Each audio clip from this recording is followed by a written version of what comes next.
మా డాడీకి కార్ అంటే చాలా ఇష్టం. అసలు ఇది కార్ అంటే నమ్మటమే చాలా కష్టం.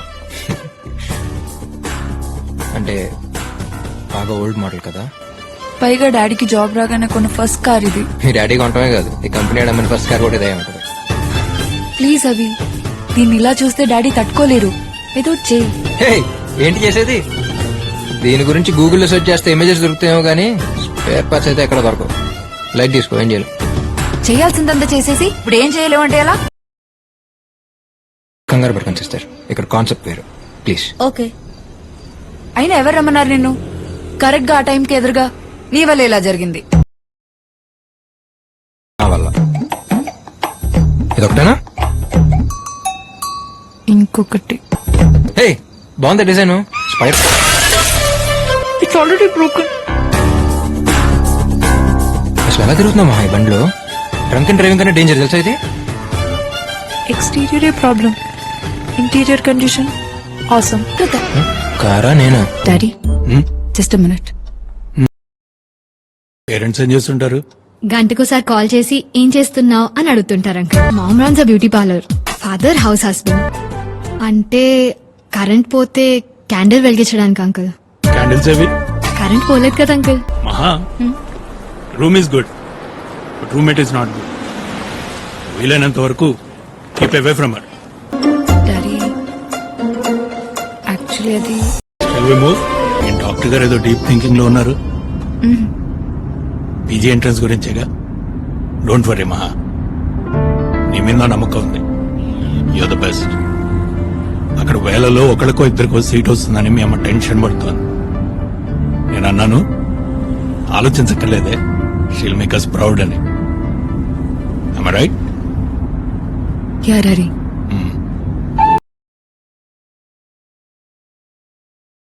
ఏంటి శ్రేయా ఘోషల్ సైలెంట్ గా ఉంది, వెళ్ళలేదా ఇంకా ఏఆర్ రెహమాన్ ని కలవడానికి? ఏమని మహా నీకు? కాసేపు వస్తానంటావు, కాసేపు రానంటావు. ఎందుకంత కన్ఫ్యూజన్? నీకు రావాలనిపిస్తారా లేకపోతే లేదు? సింపుల్.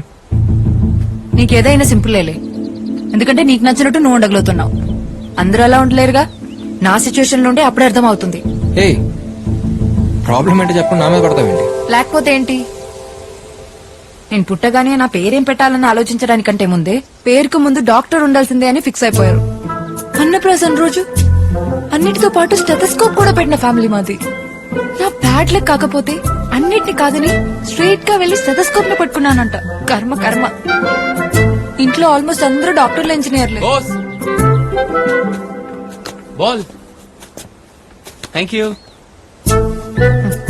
వాళ్ళ అదృష్టం కొద్దీ సచిన్ టెండూల్కర్, సానియా మిర్జా మా ఫ్యామిలీలో పుట్టలేదు. పుట్టుంటేనా సచిన్ ని ఇంజనీర్, సానియా మిర్జాని డాక్టర్ చేసేసే వాళ్ళు మా వాళ్ళు.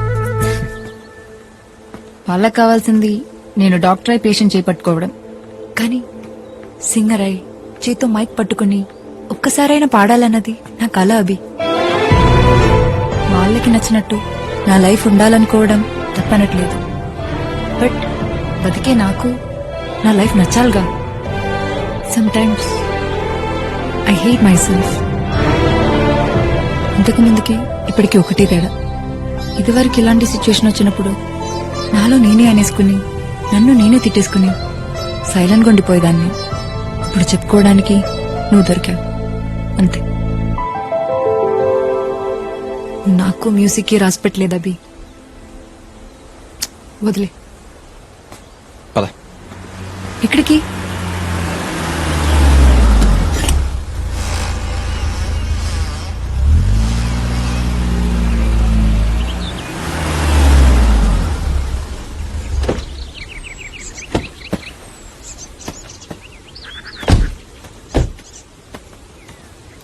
అభి, నిన్నే ఎక్కడికి తీసుకొచ్చావు? అమ్మ చనిపోయింది. చనిపోవడం అంటే ఏంటో కూడా సరిగ్గా తెలియదు. ఎక్కువ ఏడిస్తే తిరిగి వచ్చేస్తున్నామని తెలియదు. తను ఎప్పుడు బాధ అనిపించినా ఇక్కడికి వచ్చి ఏడ్చేవాడిని. అప్పుడు వచ్చాడు మహావాడు. నాకు వాడికి పెద్ద పరిచయం కూడా లేదు. నా బాధను అర్థం చేసుకునేంత వయసు కూడా కాదు వాడిది. జస్ట్ ఫ్రెండ్ అంతే. ఏడుస్తున్న నా దగ్గరికి వచ్చి నన్ను చూసి నా చేయి పట్టుకుని అప్పుడు దాకున్న బాధలోంచి బయటికి తీసుకొచ్చాడు. లైఫ్లో ఇంకా బయటపడలేనేమో అనుకున్నాను. అంత సింపుల్గా బయటపడతాను అనుకోలేదు. తర్వాత ఆ సిచ్యువేషన్తో కంపేర్ చేస్తే ఏదైనా సింపుల్గా అనిపిస్తుంది. నీ విషయంలో కూడా అంతే. డాక్టర్ అంటే 24 గంటలు హాస్పిటల్లో ఉండక్కర్లేదుగా, రోజుకి 8 hours అంతే. నీకు నచ్చినట్టు నువ్వు ఉండు. లైఫ్స్ ఆల్ అబౌట్ బ్యాలెన్సింగ్ మహా. అవును, ఇందుకేమన్నా ఐ హేట్ మై సెల్ఫా. మనమే మనల్ని ప్రేమించలేనప్పుడు ఈ ప్రపంచంలో ఎవరు మనం ప్రేమించరు మహా. అయినా ఛాన్స్ వచ్చినంత మాత్రం అందరూ సచిన్లు సాన్యాలు అయిపోరుగా. ఒకసారి పాడతానే కదా తెలిసేది మంది వాయిసా నాయిసా అని. నాయిసా? ఏమనుకుంటున్నావు నువ్వు? బాత్రూమ్ లో నేను పాడేటప్పుడు వచ్చి వింటే తెలుస్తుంది నా టాలెంట్ ఏంటో. నీ టాలెంట్ తెలియడం కోసం మరి బాత్రూమ్ దాకా వస్తే బాగుంటుందమ్మా. ఏంటి లవ్వా? స్టార్ట్ చేసావా? క్లోజ్ గా ఉంటే వెంటనే లవ్వా? క్లోజ్ గా ఉన్నావు, లవ్ కాక ఇంకిదేంటి అని రేపు వాడు అడిగితే? తను అడిగే టైప్ కాదు, అర్థం చేసుకున్న టైప్. కరెక్ట్ అయిపోయినరా. I think I mean love with her.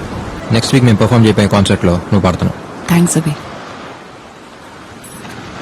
నీ బియర్ అయ్యే లోపు నిన్ను కొన్ని క్వశ్చన్స్ అడగొచ్చా? బియర్ విత్ అబియా? అడుగు. నీ ఫ్రెండ్స్ దగ్గర నీకు నచ్చని విషయం ఏంటి?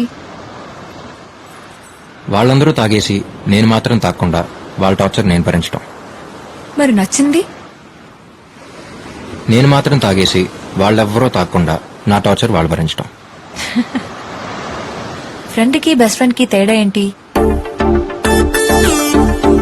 మన గతంలో జరిగిన కథలు చెప్తే వినేవాడు ఫ్రెండ్, కానీ ప్రతి కథలో ఉండేవాడు బెస్ట్ ఫ్రెండ్. నీ భాషలో చెప్పాలంటే మనం హాస్పిటల్ అడ్మిట్ అయినప్పుడు ఒంట్లో ఎలా ఉందరా అని అడిగేవాడు ఫ్రెండ్, నర్స్ ఎలా ఉందరా అని అడిగేవాడు బెస్ట్ ఫ్రెండ్. అభి, మంచి ఫామ్ లో ఉన్నట్టున్నావు. ఏదో బియర్లో. మరి బెస్ట్ ఫ్రెండ్ కి లవర్ కి? మన పక్కన ఒకరు ఉంటే బాగుంది అనిపిస్తే బెస్ట్ ఫ్రెండ్, మన పక్కన ఒకరు లేకపోతే ఉండలేమనిపిస్తే లవర్. నేను ఎవరైనా లవ్ చేస్తే తన దగ్గర నుంచి నువ్వు ఎక్స్పెక్ట్ చేసేదేంటి? ఏడవటం. ఏంటి? ఏడవటం. ఈ నవ్వు, కోపం, ఇష్టం ఇవేమైనా యాక్ట్ చేయొచ్చు, కానీ ఏడవటం మాత్రం యాక్ట్ చేయలేదు. మన కోసం ఒకరు ఏడుస్తున్నారంటే ఈ ప్రపంచంలో అందరికంటే ఎక్కువ వాళ్ళు మనల్ని ప్రేమిస్తున్నట్టు. మరి నువ్వు ఎప్పుడైనా ఏడ్చావా? మనకింకా అదృష్టం కలగలేదు. డోంట్ వరీ, తొందరలోనే ఏడుస్తావు. నువ్వు నా లైఫ్ లోకి రావడం అన్నది ఇట్ మీన్స్ అ లాట్. ఫ్యామిలీని కన్విన్స్ చేస్తానా లేక డాక్టర్ గా మాత్రమే కంటిన్యూ అవుతానా తెలియదు, కానీ రేపు నా ఫ్యూచర్ ఏదైనా మ్యూజిక్ ని మాత్రం వదలను. బయలుదేరదామా? నాకు మహా మీద ఎలాంటి ఫీలింగ్స్ అయితే ఉన్నాయో తనకి నా మీద నుంచి అలాంటి ఫీలింగ్స్ ఉన్నాయనిపించింది.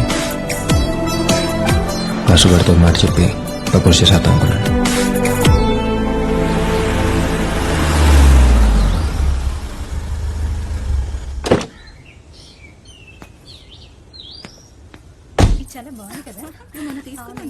రాబి, ఏ వాడొస్తేనే కానీ ఇంటికి దారి కనబడదా నీకు? ఎక్కడ మాడు? Thanks Ramya. Hi Abhi. Hi uncle. Hi. రే రే ఏంట్రా సడన్ గా చెప్తే స్టేషన్కి వచ్చేవాడుగా. ప్రాజెక్ట్ ముందే అయిపోయింది బాబాయ్. మహా, అభి నా బెస్ట్ ఫ్రెండ్. వాసు, మామయ్యాడు బయలుదేరుతున్నారా? ఒకసారి రా. బయలుదేరాను. ఆ మాట అది అనేసుకుంటే రెండు వైపులా వెతకడాలుండవుగా. ఏమంటావరా? నీకు ఇంకేం పనిలేదా బామ్మ? ఇంతకంటే ఈ వయసులో ఇంకేం పని ఉంటుంది? ఆ? చెప్పేందుకు ఏం జరగలేదురా. లాస్ట్ ఇయర్ పెళ్లికి వెళ్ళాను కదా ఇంట్లో వాళ్ళతో, మహా వాళ్ళ అన్నదే.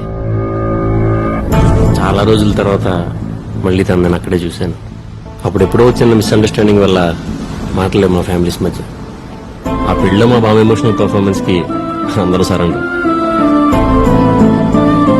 ఆ తర్వాత అకేషనల్ గా ఫ్యామిలీస్ కలవటం, మాట్లాడుకోవటం ఇలా చాలా జరిగాయి. మహాన్ చూసిన తక్కువ సార్లు మాట్లాడుకుని చాలా తక్కువ మాటలు, కానీ ఎందుకో తెలియదు తను నాకు బాగా నచ్చింది.